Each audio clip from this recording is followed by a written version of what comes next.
What happens when exceptional talent meets institutional bias? The answer lies in a warehouse in Denver, where a woman who could fly Apache helicopters better than pilots with decades of experience was checking inventory with a clipboard. Invisible, overlooked, but never defeated. Hidden in plain sight, Elena Vasquez had mastered the art of invisibility. At 34, she moved through the night shift at Denver Distribution Center like a shadow, her footsteps silent between towering shelves that stretched toward fluorescent lights. The scent of cardboard and motor oil had become her world, a far cry from the roar of rotor blades that still haunted her dreams. But invisibility was her choice. What her co-workers didn't know was that Elena possessed skills that could save lives and pilot million-dollar aircraft with precision that defied belief. During 6 years as an Army aviation mechanic, she had accumulated over 400 hours of unauthorized flight time on AH-64 Apache helicopters. While other mechanics focused on repairs, Elena had taught herself to fly during maintenance tests in the Arizona desert. Her hands knew every control, every vibration, every whisper of mechanical distress that could spell disaster at altitude. The bureaucratic machine had labeled her non-essential personnel during a budget restructuring, burying her revolutionary rotor stabilization breakthrough in classified files without attribution. Elena Vasquez, the woman who had solved a critical flight safety problem, was quietly discharged and forgotten. But some talents refused to stay buried. The letter from Sierra Mountain Flight Academy arrived on a Tuesday that would change everything. Elena had applied using only her initials, E. Vasquez, betting that test scores would speak louder than assumptions. The acceptance letter was refreshingly brief. Probationary admission approved. Report Monday 800. Her modest apartment overlooked Peterson Air Force Base, where she began each morning with coffee from a chipped mug, watching helicopters carve patterns against the Colorado sky. The shadows of their rotors danced across her kitchen wall like a promise she wasn't ready to believe. The night before her first day, Elena sat at her folding table with a flight manual held together by electrical tape and a custom simulator she'd assembled from salvaged military hardware. Her fingers moved across the controls with muscle memory, automatically compensating for the rotor drift anomaly she'd identified years ago, a flaw that still plagued current Apache software but had never been officially recognized. Some knowledge is too dangerous to ignore. First impressions and false assumptions. Sierra Mountain Flight Academy gleamed like a temple to aviation excellence. Floor-to-ceiling windows revealed state-of-the-art equipment that made Elena's homemade simulator look like a child's toy. The lobby showcased photographs of successful graduates, almost exclusively young men in pristine uniforms, with the confident smiles of those who had never doubted their place in the sky. Elena arrived 30 minutes early, carrying a second-hand helmet and wearing her grandfather's faded army jacket. The rescue patch on her sleeve was barely hanging on, its threads worn thin from countless washings. Her grandfather had flown combat evacuations in Vietnam, passing the patch to her with words that had become her mantra. Keep it close. You'll know when to use it. Other cadets filtered in wearing expensive flight suits with price tags still attached, their equipment gleaming with newness. They were fresh college graduates with engineering degrees and family connections to aerospace dynasties. Elena claimed a seat in the back row, opened her taped manual, and prepared for war. That's when Instructor Colonel David Harrison strode into the room like a force of nature. Colonel Harrison commanded attention effortlessly. Tall, silver-haired, with ribbons covering his chest like armor, he moved with the confidence of someone who had never been questioned. His eyes swept the room with targeting system precision, cataloging each student as either worthy or wanting. Ladies and gentlemen, his voice carried 3 decades of military authority. Welcome to an elite program designed to separate the exceptional from the ordinary. Not all of you belong here. Most of you will not survive. His gaze lingered on Elena longer than the others, taking inventory of her worn jacket, patched manual, and the rubber band containing her hair. When their eyes met, something cold and calculating flickered across his expression. Flight training isn't about participation trophies, Harrison continued, his words cutting through the room like a blade. Excellence cannot be taught to those who lack natural ability. Some people are born to command the sky. Others. His pause was deliberate. His eyes finding Elena again, are born to serve those who truly belong up there. The battle lines were drawn before the first lesson began. Sabotage disguised as standards. The first practical session revealed the Academy's 12 state-of-the-art Apache simulators arranged in perfect formation. Each cadet received a station assignment and basic systems check protocols. Elena slipped into her designated cockpit and immediately detected the problem. Rotor response settings calibrated incorrectly, creating artificial stability that would never exist in real flight conditions. She completed the exercise anyway, her muscle memory compensating for discrepancies that would have confused less experienced pilots. The sequences felt as natural as breathing, her hands dancing across controls with precision born from hundreds of unauthorized flight hours. When the session ended, her scores blazed across the main display. 98% accuracy, fastest completion time, 0 system alerts. Harrison reviewed the results with visible skepticism bordering on disbelief. "Run it again," he commanded, pointing at Elena's station. "Equipment malfunction." Elena repeated the exercise. Her score climbed to 99%. "System error," Harrison announced to the room with finality. "Cadet Vasquez, report for maintenance recalibration. Your simulator requires adjustment."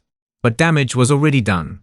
Other cadets had witnessed the numbers, their whispered conversations creating ripples of recognition. "Did you see those scores? She made it look effortless. Where did she learn to fly like that?" Harrison's voice sliced through the murmur like a sword. Excellence isn't about individual performance. It's about teamwork and fitting established hierarchies. Some people will never understand that fundamental principle. Exceptional ability had painted a target on Elena's back. After class, Elena approached Harrison's office through a half-open door. Seeing him review her sparse file, a document containing only test scores and basic biographical data, deliberately incomplete. "Sir," she said, knocking softly. "About the simulator calibration issue." Harrison looked up with barely concealed irritation. "There's nothing to discuss, Vasquez. Equipment problems are maintenance issues, not cadet concerns." "The calibration wasn't wrong," Elena said quietly. "The rotor response settings were different from standard configuration. I adapted my inputs accordingly." Harrison's expression hardened to granite. "Are you instructing me on reading simulation data, cadet?" "No, sir. I'm simply explaining." "You're explaining nothing," Harrison interrupted, rising from his desk like a storm cloud. "This isn't recreational flying, Vasquez. This is military-grade training for military-grade pilots. If you can't handle our standards, there are other programs more suitable to your background." Elena met his gaze steadily, refusing to flinch.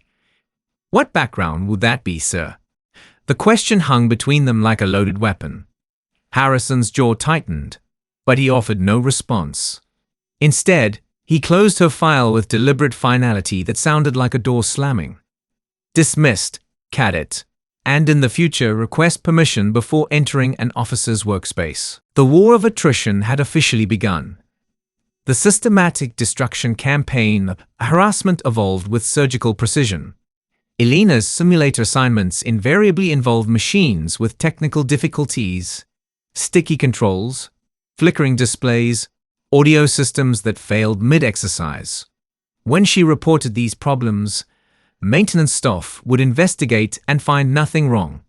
The issues would mysteriously resolve themselves the moment another cadet used the same equipment. Group exercises paid Elena with the weakest performers or isolated her in solo rotations while others collaborated in teams. Her locker was relocated to the equipment bay's far corner, where someone had taped a paper sign over her nameplate reading "Visitor." Other cadets followed Harrison's unspoken cues like disciples learning gospel. During briefings, their whispers carried just enough volume for Elena to hear. Quota filling. Special consideration case. She won't survive another week. Conversations would stop when Elena sat down, then resume with pointed commentary about people who don't belong once she left. Cadet Tyler Brennan, son of a retired Air Force general, seemed to relish the campaign. He embodied everything Elena wasn't: young, privileged, connected, and utterly confident in his inherited place at the academy. During one flight theory class, he raised his hand with theatrical timing. "Colonel Harrison, what happens when someone enters the program through alternative channels? Do they meet identical standards as traditional applicants?" Harrison's smile could have cut glass. "Excellent question, Brennan. Standards are absolute and non-negotiable. No exceptions, no accommodations, no shortcuts. If someone cannot meet them naturally, they will be identified and removed. The system self-corrects efficiently." Elena kept her eyes focused on her notebook, copying diagrams she could draw from memory while feeling the collective satisfaction radiating from her classmates. They had found their designated failure, their example of what happened when the wrong people attempted to enter their exclusive domain. But they had underestimated their target. Breaking point and false victory. The crisis arrived during a complex navigation exercise designed to test multi-system coordination under pressure. Elena received an outdated flight computer with known GPS lag, while other cadets received cutting-edge equipment. Despite the handicap, she completed the course in record time using dead reckoning and visual landmarks to compensate for faulty navigation systems. When results appeared on the board, her name occupied the top position. Again, this time Harrison dispensed with pretense entirely. He simply announced that Elena's scores would be marked unverified pending equipment review and removed from official rankings. Her perfect navigation run vanished from records as if it had never existed. "Technical difficulties require thorough investigation," Harrison explained to the class with practiced authority. "We cannot permit artificial score inflation due to system malfunctions. Academic integrity demands proper validation." That evening, Elena discovered her flight suit hanging in her locker, slashed across the chest with surgical precision. The cuts were clean and deliberate, designed to render the garment unwearable while delivering an unmistakable message. Pinned to the fabric was a handwritten note: "Maybe now you'll understand." Elena stared at the destroyed uniform for a long moment. The locker room was empty except for distant laughter echoing from the hallway where other cadets celebrated their camaraderie. She carefully folded the damaged fabric and placed it in her bag. Tomorrow would require finding another uniform. Tonight demanded strategic planning. In her apartment, Elena retrieved a box she hadn't opened in 3 years. Inside lay copies of every report she'd filed during Army service, including original documentation for the rotor stabilization protocol that had been buried without acknowledgement. Her actual flight records were there too. Not the sanitized version in her academy file, but detailed logs showing her real experience and capabilities. At the box's bottom lay her grandfather's rescue patch, carefully preserved in tissue paper. Elena held it toward the light, reading the faded inscription, "That others may live." She had attempted to succeed quietly, to excel without attracting attention. But Harrison and his cadets had made invisible success impossible. If they insisted on making her an example, she would provide one they would never forget. The hunted was about to become the hunter. When crisis reveals character, the incident that shattered all pretense occurred during the Academy's monthly demonstration flight. High-ranking Department of Defense officials were visiting to evaluate the program, and Harrison had selected his favored pupils to showcase their skills in live Apache flights over the Colorado Rockies. Elena wasn't chosen naturally. She was assigned ground crew duties, checking equipment and monitoring radio communications, while the legitimate pilots performed for distinguished guests.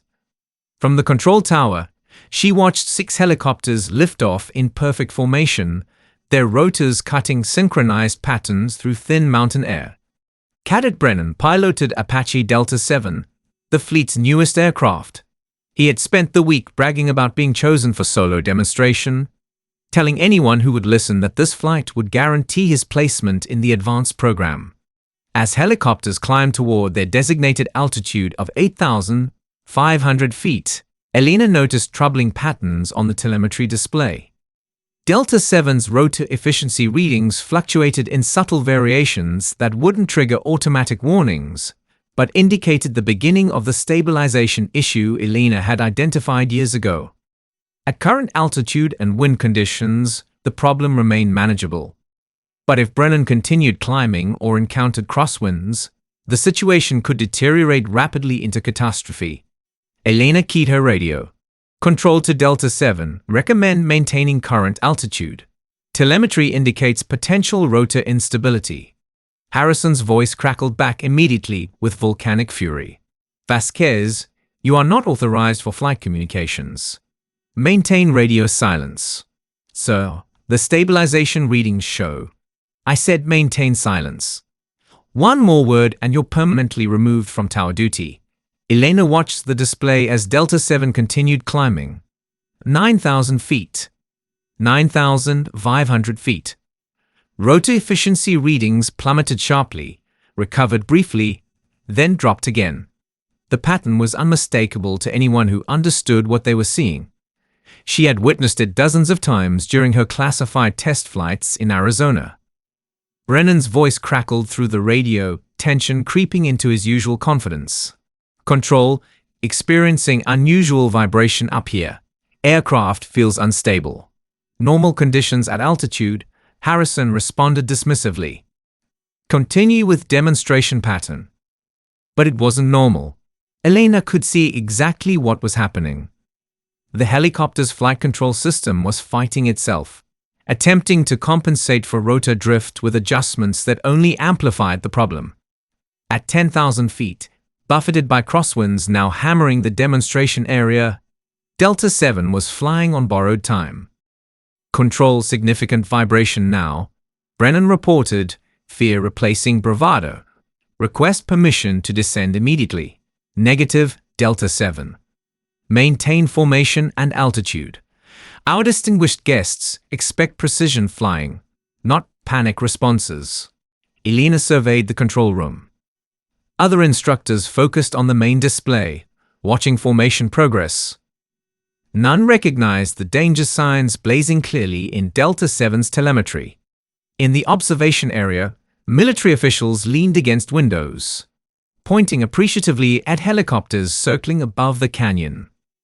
Delta 7 lurched suddenly leftward, breaking formation. Brennan's voice cracked through the radio. Mayday, mayday. Loss of lateral control. Aircraft not responding. Chaos erupted. Instructors shouted commands while technicians scrambled to diagnose problems. Through observation windows, Elena could see Delta 7 spinning slowly in the distance, its rotor creating erratic patterns against the sky. Emergency landing procedures. Harrison barked into his headset. Delta 7, execute emergency protocols and descend immediately. I can't. Brennan screamed back. Controls aren't responding. The aircraft is fighting me. Elena stepped toward the communications console. But Harrison blocked her path with an outstretched arm. Not another word, Vasquez. This is not your concern. He's going to crash, Elena said quietly. He's going to follow his training and land safely. Harrison replied, but his face had gone pale. On the display, Delta 7's altitude dropped rapidly. Not in controlled descent, but uncontrolled spiral. The helicopter spun faster, its engine whining under stress. Other aircraft scattered to avoid collision. Elena made her choice. She pushed past Harrison and grabbed the backup radio from the emergency station. Brennan, this is Vasquez. Listen to my voice and do exactly what I tell you. Vasquez, shut that radio off immediately. Harrison lunged for her position, but she stepped back, keeping the microphone active. Tyler, cut right side rotor input to 40% and reset your vector thrust. Do not use main rudder, that will worsen the spin. I don't. I can't. Yes, you can. Trust me. cut right side power to 40% and use left trim only. Through the window, Elena watched Delta 7's spin beginning to slow. Brennan's voice returned, steadier. It's working. The rotation is stopping. Good. Now stabilize your pitch and hold position. Don't attempt to climb. Just maintain steady while I guide you through landing sequence. Harrison reached for the radio again, but Senior Instructor Captain Rebecca Torres stepped between them. Let her work, Torres said quietly. She knows what she's doing. For 10 crucial minutes, Elena's voice became Tyler Brennan's lifeline. Her instructions remained calm and precise as she guided him through the most delicate landing of his life. She had never faced this specific crisis in actual flight, but she'd prepared for it countless times in her homemade simulator, using the exact protocol she'd developed and documented years ago. Delta 7 touched down hard but safely in an emergency landing zone 3 miles from base. The helicopter bounced once, tilted slightly, then settled with a grinding screech of metal against rock. Silence fell over the control tower like a curtain. Elena set down the radio and turned to face a room full of instructors and officials. Every eye was fixed on her. Harrison's face was white with rage. You just violated direct orders and compromised military protocol. You're finished here, Vasquez. Pack your equipment and leave. But before Elena could respond, one of the visiting officials, a woman in sharp military uniform with stars gleaming on her collar, stepped forward. What's your name, cadet? The general asked. Elena Vasquez, ma'am. Where did you learn that rescue procedure, Vasquez? Elena met the general's eyes steadily. I developed it myself, ma'am. 3 years ago, while serving as technical support at Morrison Aerospace. The protocol was classified and buried after I was discharged. The general's expression sharpened with recognition. You authored the stabilization override protocol. Yes, ma'am. Harrison stepped forward desperately. General Foster, this cadet has been problematic since day one. Insubordinate, disruptive. General Foster raised her hand, cutting him off with surgical precision. Colonel Harrison, that cadet just prevented a crash that would have killed one of your students and destroyed a $12 million aircraft. Using a protocol she developed independently. I suggest you reconsider your assessment immediately. Elena felt the room's energy shift around her like weather changing. Other instructors were looking at her differently now. Visiting officials whispered among themselves with new respect.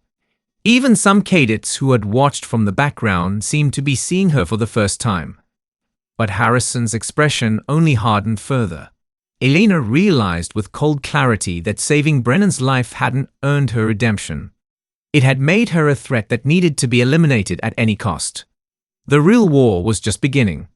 Documentation and vindication. That night, Elena spread every document from her army service across her folding table like battle plans. She had saved Brennan's life, but she knew Harrison would never allow that victory to stand unchallenged. He would find a way to reframe the incident, making her the problem rather than the solution. Preparation was essential. The next morning brought a formal disciplinary hearing.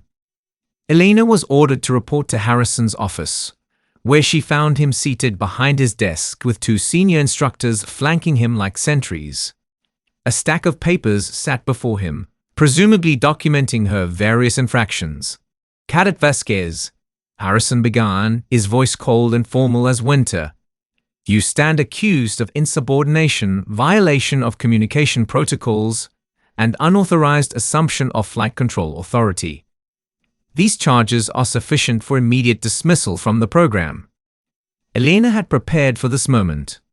She pulled a folder from her bag and placed it on Harrison's desk with deliberate precision. Sir, I'd like to submit evidence for my defense. Harrison glanced at the folder with disdain. There is no defense for what you did yesterday. You violated direct orders. I saved a pilot's life using a procedure I developed. Elena interrupted quietly. A procedure that's now being implemented across all Apache fleets, according to this morning's Department of Defense bulletin. She slid a printed email across the desk. It was addressed to all military flight training facilities, announcing immediate integration of the Vasquez stabilization protocol into standard emergency procedures. The email bore General Foster's signature. Harrison's face darkened as he read, his hands trembling slightly. This doesn't change anything. Military discipline. Actually, sir, it changes everything. Elena opened her folder and began laying out documents with methodical precision. This is my complete Army service record, including actual flight hours and technical contributions. This is documentation of the stabilization protocol I developed at Morrison Aerospace. And this, she placed a final document on top, is a copy of the formal inquiry into my military discharge. Captain Torres leaned forward to examine the papers, her expression shifting as she read. Vasquez, you logged over 400 flight hours. Why isn't this information in your academy file? Because my service record was classified and then buried when I was discharged during bureaucratic reorganization. My contributions went uncredited, my flight time unrecognized. I've been flying longer than most of your instructors. Harrison snatched the documents, scanning them frantically. Elena could see his hands trembling as implications became clear. If her real qualifications were known, her treatment at the academy would appear discriminatory at best, criminal at worst. These records could be fabricated, he said desperately. Anyone can produce official-looking paperwork. Then verify them, Elena said calmly. Contact Morrison Aerospace. Reach out to my former commanding officers. Run authentication protocols. You'll find everything is completely legitimate. The room fell silent except for fluorescent lights humming overhead. Elena could see calculation happening behind Harrison's eyes. Weighing options, searching for escape routes that didn't exist. There's something else, Elena continued, pulling out her phone. Yesterday's incident was broadcast live to the Department of Defense Evaluation Committee. The entire rescue was recorded. Your refusal to let me assist, your attempts to stop me from helping, and successful resolution using my protocol. General Foster has already requested copies of all audio recordings. Harrison's face went ashen. You recorded. The Academy's own communication systems recorded everything. It's standard procedure during demonstration flights. Elena gathered her documents and stood. I understand you have a decision to make about my status here, but I'd recommend considering all available facts before taking action. As she reached the door, Captain Torres called after her. Vasquez, wait. Elena turned back. I'd like to review your service records more thoroughly. Would you be available for a meeting this afternoon? Yes, ma'am. After Elena left, heated voices could be heard through the office door. The conversation was brief but intense. Within an hour, word spread through the academy that the disciplinary hearing had been postponed pending additional comprehensive review. Truth, it seemed, was a powerful weapon when properly deployed. Institutional transformation. That afternoon, Elena met with Captain Torres in a quiet conference room, away from Harrison's influence. Torres had spent the morning making verification calls, and her demeanor had completely transformed. Your record is extraordinary, Torres said, laying out verified documents like evidence in a trial. Flight performance, technical innovation, problem-solving under extreme pressure. Why were you discharged? Budget cuts and bureaucratic reshuffling. My unit was downsized and personnel with my classification were deemed non-essential despite our contributions. It was easier to eliminate experienced people than find appropriate positions for them. Torres shook her head in disgust. The system failed you catastrophically, and we've been perpetuating that failure here. She looked directly at Elena. I want to make this right. But I need to understand your goals. Do you want to continue in the program? Do you want Harrison held accountable? Do you want institutional changes? Elena considered the question carefully. I want to fly, ma'am. I want to be judged on abilities, not appearances or backgrounds. And I want other people like me to have the same opportunities. Then we're going to make that happen, Torres said with conviction. But I need you to trust me and let me handle this through proper channels. Can you do that? Elena nodded. For the first time since arriving at the academy, she felt someone was genuinely listening. Changes began happening rapidly over the following days. Elena's complete service record was officially integrated into her academy file. Her simulator scores were restored and properly credited. Most importantly, General Foster announced she would conduct a comprehensive review of training standards and instructor performance at Sierra Mountain Flight Academy. Other cadets' attitudes shifted noticeably. Some approached Elena with awkward apologies. Others maintained distance but stopped open hostility. Brennan, still shaken from his near-death experience, sought her out personally. "I wanted to thank you," he said quietly, "and to apologize. I was completely wrong about you. We all were." Elena accepted his gratitude gracefully, but she wasn't ready to forget how quickly they'd all been willing to dismiss her. Respect earned through crisis was better than no respect at all, but it wasn't the same as respect given freely based on competence. The real test would come when Harrison made his inevitable final move. Elena knew he wouldn't surrender without a fight. Pride, after all, was often more dangerous than hatred. Desperate measures and final confrontation. Harrison's retaliation came in the form of carefully orchestrated character assassination. Since he could no longer question Elena's technical abilities, he shifted to attacking her integrity with surgical precision. During the next morning's briefing, he announced a new policy with theatrical gravity. Due to recent security concerns, all cadets will be subject to enhanced background checks and integrity evaluations. We've discovered that some individuals may have misrepresented their qualifications or concealed disciplinary issues from their service records. The implication was crystal clear. Harrison was suggesting that Elena had somehow falsified her credentials or hidden negative information. It was a desperate strategy, but effective. Doubt spread through the cadet ranks like wildfire. Whispers started immediately. What if her records are fabricated? Maybe there's more to her discharge than she's revealing. Why would they bury someone's accomplishments unless there was a serious reason? Elena felt the fragile trusts she'd built beginning to erode like sand. Even cadets who had apologized began keeping their distance again. The familiar isolation returned, reinforced by new suspicions and renewed prejudice. But Harrison had made a critical tactical error. By formally questioning Elena's credentials, he triggered an official investigation that would examine not just her background, but the entire process by which she'd been dismissed from the program, readmitted, and treated during her time at the academy. General Foster arrived unannounced 3 days later, accompanied by a team of military investigators and Department of Defense auditors. They established operations in a conference room and began interviewing every instructor and cadet individually with methodical precision. Elena was summoned on the second day of interviews. She found herself facing a panel of 4 officers, including General Foster, all wearing expressions of professional neutrality that revealed nothing. Cadet Vasquez, General Foster began, "We're conducting a comprehensive review of training practices at this facility. We'd like you to walk us through your complete experience here, from admission to present day." Elena told her story methodically, focusing on facts and avoiding emotional language. She described equipment malfunctions that seemed to follow her, social isolation, arbitrary reassignments, and consistent dismissal of her achievements. She presented documentation where available and relied on the Academy's own records for corroboration.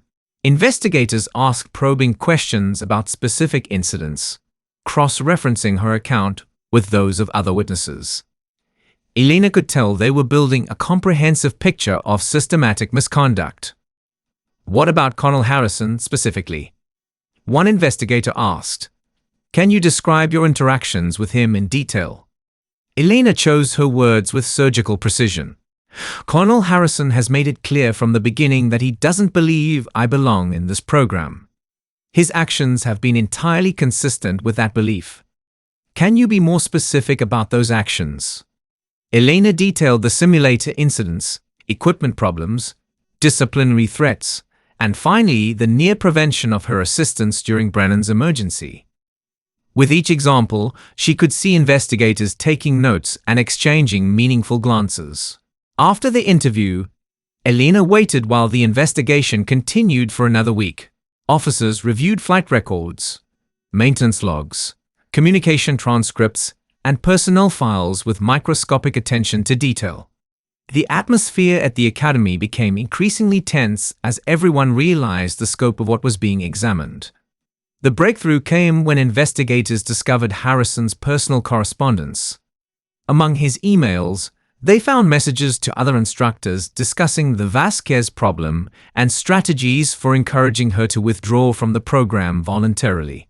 One email sent to the Academy's admission board questioned whether diversity initiatives were compromising program standards and operational safety.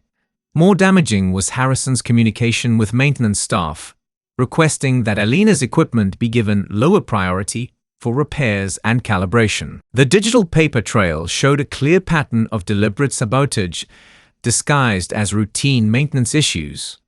The final piece of evidence was explosive. A recorded conversation between Harrison and another instructor, captured by the Academy's security system during after-hours use of a conference room. In it, Harrison explicitly stated his intention to eliminate the Vasquez problem before she becomes a bigger liability. When confronted with this evidence, several instructors who had remained silent began coming forward with their own accounts of Harrison's behavior. Captain Torres revealed that she'd objected to Elena's treatment multiple times, only to be told by Harrison that some people need to be managed differently to maintain standards. The case against Harrison became overwhelming and undeniable. But even as his position crumbled, he made one final desperate attempt to destroy Elena's credibility through public humiliation. Cornered predators, after all, are often most dangerous. Public reckoning and false evidence. The confrontation happened in the Academy's main auditorium during what was supposed to be a routine assembly for all cadets and staff. Elena had been asked to report early for administrative purposes, and she found herself seated in the front row facing a lectern where Harrison stood with a thick folder in his hands. "Ladies and gentlemen," Harrison announced as the room filled, "today we're addressing a matter of institutional integrity that affects us all. Serious questions have been raised about the qualifications and conduct of one of our cadets." Elena felt her stomach drop like a stone. This was Harrison's final gambit. He was going to attempt public destruction before the investigation could conclude. The individual in question has presented credentials that, while technically accurate, tell only part of a much more complicated story. What hasn't been disclosed is the real reason for her military discharge and the incidents that led to it. Harrison opened his folder and began reading from what appeared to be an official document. Cadet Elena Vasquez was discharged from the Army following multiple incidents involving insubordination and failure to follow direct orders during classified operations. Her commanding officers noted serious concerns about her ability to function within established military hierarchy and questioned her judgment under pressure. The room buzzed with whispers like angry hornets. Elena felt the eyes of every person burning into her back. This was exactly what Harrison had been building toward. Public humiliation that would be impossible to overcome regardless of investigation outcomes. But as Harrison continued reading, Elena realized something was fundamentally wrong with his narrative. The details he was describing didn't match her actual service record, and some of the incidents he mentioned had never occurred. He was either reading from fabricated documents or deliberately misrepresenting authentic ones. Elena stood up slowly, her voice carrying clearly through the auditorium. "Colonel Harrison," she said, her tone respectful but firm, "are you reading from my actual service record?" Harrison paused, clearly not expecting interruption or challenge. "Sit down, Vasquez. You'll have an opportunity to respond. Because if you are reading from my record, then you're misrepresenting what it actually says. And if you're not, then you're presenting false information to this assembly. Sit down immediately." Harrison barked, his composure cracking like ice. Elena remained standing, her voice steady. Sir, my actual discharge papers cite budget constraints and unit reorganization as the reason for my separation. There is no mention of insubordination or disciplinary action of any kind. If you have different documents, I'd like to examine them." The auditorium fell completely silent. Harrison looked down at his folder, then back at Elena. For a moment, his mask of authority slipped completely, revealing the desperation and fear underneath. "I have the real records," he said, but his voice lacked any conviction. "Then share them," Elena replied calmly. "Let everyone see exactly what they say." Harrison's hands were visibly shaking now. He looked around the room as if searching for support or escape, but found only curious and increasingly skeptical faces staring back at him. Other instructors were watching him with expressions ranging from confusion and concern to dawning horror. That's when the auditorium doors opened with dramatic timing, and General Foster walked in flanked by her investigation team like cavalry arriving at the perfect moment. "Colonel Harrison," the general's voice cut through the tension like a laser. "Please step away from the lectern immediately." Harrison's face went completely white. "General, you were just conducting an unauthorized proceeding using fabricated documents to defame a cadet who is under the protection of an ongoing federal investigation." Foster approached the front of the room with measured, predatory steps. "The documents you're reading from are not part of Cadet Vasquez's official record. They appear to have been created specifically for this presentation." The general reached the lectern and extended her hand with unmistakable authority. "I'll take those papers now." Harrison hesitated for a long, trembling moment, then handed over the folder like a defeated chess player surrendering his king. Foster flipped through it quickly, her expression growing darker and more dangerous with each page. "These documents are complete forgeries," she announced to the room with ice-cold fury. "They contain fabricated incident reports, altered dates, and counterfeit signatures. Creating fraudulent military records is a federal crime punishable by court-martial and imprisonment." The auditorium erupted in gasps and excited whispers. Elena remained standing, watching as Harrison's career disintegrated in real time like a building collapsing. Furthermore, Foster continued relentlessly, "Our investigation has uncovered a systematic pattern of discriminatory behavior, abuse of authority, and deliberate sabotage of a qualified cadet's training. Colonel Harrison, you are hereby relieved of duty pending formal charges." Two military police officers appeared at the auditorium doors like sentinels. Harrison looked around the room one final time, his gaze settling on Elena with pure undiluted hatred that chilled the air. "This is all because of you," he whispered, his voice barely audible. Elena met his eyes steadily, without flinching. "No, sir. This is because of your choices." As Harrison was escorted from the room in disgrace, General Foster turned to address the stunned assembly. "Let me be absolutely clear about what has transpired here," she said, her voice carrying to every corner of the auditorium. "A highly qualified pilot and innovator was systematically harassed and undermined because she didn't conform to someone's narrow definition of what a pilot should look like. This behavior is not only morally reprehensible, it's operationally dangerous. We nearly lost an aircraft and a pilot because qualified expertise was ignored due to prejudice and bias." The general's gaze swept across the room like a searchlight. "This academy will undergo comprehensive reforms to ensure this never happens again. Excellence comes in many forms, and our mission is to recognize and develop it wherever we find it, regardless of preconceptions." She turned to Elena with unmistakable respect. "Cadet Vasquez, please remain after dismissal. We have important matters to discuss." As the assembly filed out in stunned silence, Elena stood alone at the front of the auditorium. The weight of vindication felt strange after months of struggle, but she wasn't celebrating yet. There was still crucial work to be done. Justice, after all, was only the beginning of transformation. Rising from the ashes 3 months after Harrison's dramatic downfall, Sierra Mountain Flight Academy resembled a completely different institution. Captain Torres had been promoted to Director of Training, and her first official act was implementing comprehensive reforms designed to prevent bias and recognize excellence, regardless of its source or appearance. Elena's story had become legendary within military aviation circles worldwide. The Vasquez Protocol was now mandatory training for all Apache pilots, and her technique for handling rotor instability had already prevented 3 additional crashes at other facilities. More importantly, her case had sparked a Department of Defense review of how qualified personnel were being overlooked or eliminated due to systemic prejudice. The Academy's culture had undergone revolutionary transformation. New policies required anonymous evaluation of flight performance, with names and photographs removed from scoring systems until after grades were permanently recorded.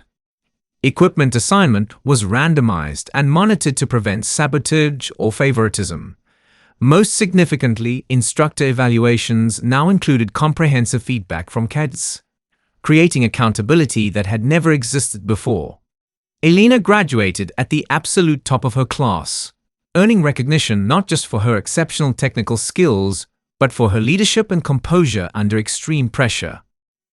Her fellow cadets, many of whom had initially dismissed or actively opposed her, now spoke of her with genuine respect and admiration.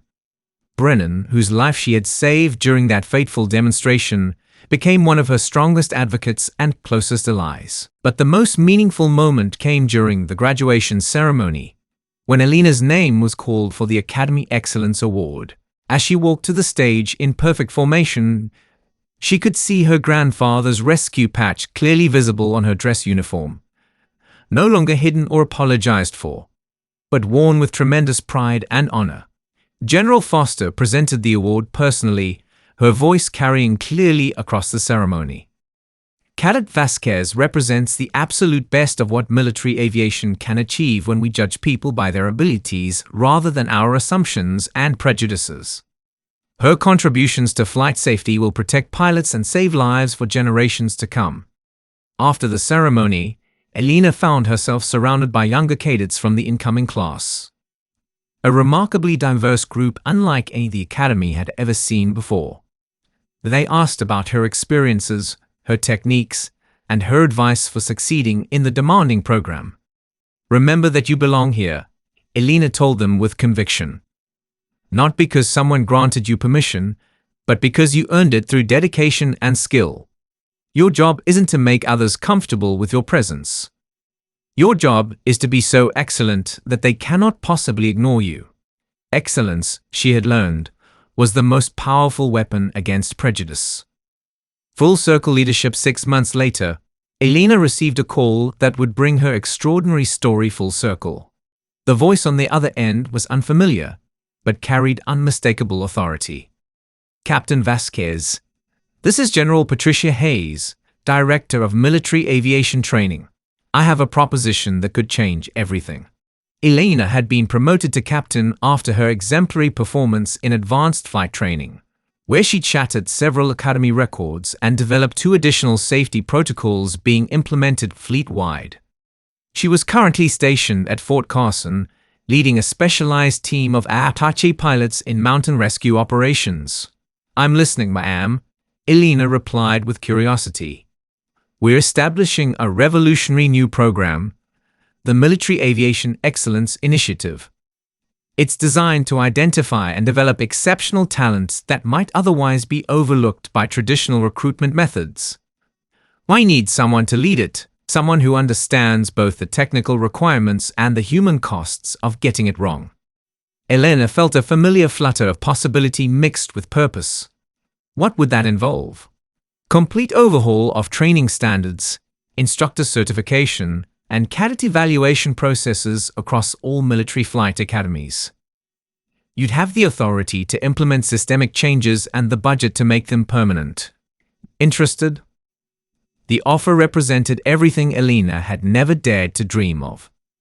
The power to ensure that what happened to her would never happen to anyone else. But it would mean leaving active flying for administrative work, trading the cockpit for conference rooms and policy documents. "Can I have some time to consider it?" "Of course. But Vasquez, the position comes with a specific assignment for your first project. Sierra Mountain Flight Academy needs a new director of training. Captain Torres is being promoted to regional command. The position is yours if you want it. After ending the call, Elena sat in her apartment. A larger place now, with windows that still faced the airfield but furniture that wasn't held together with determination and hope. On her desk sat a framed photograph from graduation day, showing her class in perfect formation with their aircraft. Next to it was a letter from a young woman named Sarah Martinez, a recent Academy graduate who had written to thank Elena for making it possible for people like us to serve our country with pride. The choice wasn't really a choice at all. Some opportunities are destiny disguised as decisions. Elena returned to Sierra Mountain Flight Academy as Director of Training on a crisp October morning, exactly 1 year after Harrison's spectacular downfall. The position came with a corner office, a staff of 12 dedicated professionals, and complete authority over training curricula. Her first official act was hanging a simple sign behind her desk. Excellence has no prerequisites. Her second act was deeply personal. In the Academy's main lobby, where photographs of distinguished graduates had always hung, Elena added a new section titled Pioneers of Aviation Excellence. The first photograph was of her grandfather in his Vietnam-era flight suit, wearing the same rescue patch that now sat framed on Elena's desk. The inscription below read, Master Sergeant Carlos Rodriguez, Combat Rescue Pilot, Vietnam. That others may live. Under his photograph, she added a small plaque with a simple but powerful message. The sky does not care where you come from, only how you fly. Within 6 months, applications to Sierra Mountain Flight Academy had increased by 300%, with the largest jump coming from women, minorities, and non-traditional candidates. The Academy's safety record improved dramatically as diverse perspectives and experiences contributed to better training protocols and emergency procedures. Elena's reforms were so successful that they became the template for military flight training programs worldwide. The Vasquez standards became synonymous with excellence through inclusion, proving that the best way to find exceptional pilots was to look everywhere for them without prejudice or assumption. But perhaps the most satisfying moment came during a routine training exercise, when Elena watched from the control tower as a young cadet named Maria Santos, Captain Torres' daughter, executed a perfect emergency landing using techniques that Elena had developed. The cadet's background was remarkably similar to Elena's: working-class family, state school education, no military connections or advantages. As the helicopter touched down safely with textbook precision, Elena's radio crackled with the cadet's confident voice. Control, this is Santos. Landing complete. Thank you for the guidance. Elena keyed her microphone and smiled with deep satisfaction. Outstanding work, Santos. Welcome to the sky. The circle was complete, but the story was just beginning. Legacy written in the sky years later, when aviation historians wrote about the transformation of military flight training in the early 21st century, they would point to Elena Vasquez as the catalyst for revolutionary change. But Elena herself preferred a simpler, more meaningful legacy: the knowledge that qualified pilots would be judged by their abilities rather than their circumstances, and that the sky would always be open to those who earned their place in it through dedication and excellence. Harrison, for his part, was court-martialed and dishonorably discharged from the military. He attempted to find work in civilian aviation but discovered that his reputation had preceded him like a dark cloud. His case became a cautionary tale taught in military leadership courses, a stark example of how prejudice and abuse of power could destroy careers, endanger lives, and corrupt institutions. Elena never sought revenge against him. She didn't need to. The best revenge was the success of every pilot who came after her, every barrier broken, every assumption challenged and shattered. Harrison had tried to ground her permanently, but instead he had given her wings, and she had used them to lift countless others into the sky. In her final report as Director of Training, Elena wrote, "A pilot's worth is not determined by their background, connections, or appearance, but by their dedication to excellence and their commitment to bringing everyone home safely."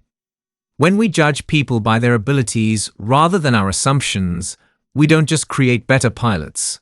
We create a better military and a better world.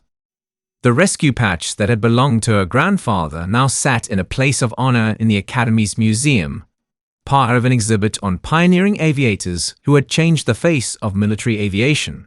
But Elena kept a replica in her flight suit pocket, a constant reminder of the words that had guided her incredible journey. Keep it close, you'll know when. She had known when, and she had soared. Elena Vasquez's story became a case study in military academies worldwide, demonstrating that excellence comes from inclusion, not exclusion. Her protocols continue to save lives, her reforms continue to open doors, and her example continues to inspire those who refuse to be grounded by others' limitations and prejudices. Sometimes the greatest victory isn't proving your enemies wrong. It's making sure their wrongs can never be repeated. Sometimes the most powerful response to those who say you don't belong is to change the entire system so that everyone who truly belongs can find their place in the sky. The sky, after all, belongs to everyone brave enough to claim it. What did you think of Elena's incredible journey from invisible warehouse worker to transformational leader? Her story proves that sometimes the most powerful response to exclusion is excellence that cannot be ignored. Where are you watching from? Drop a comment below.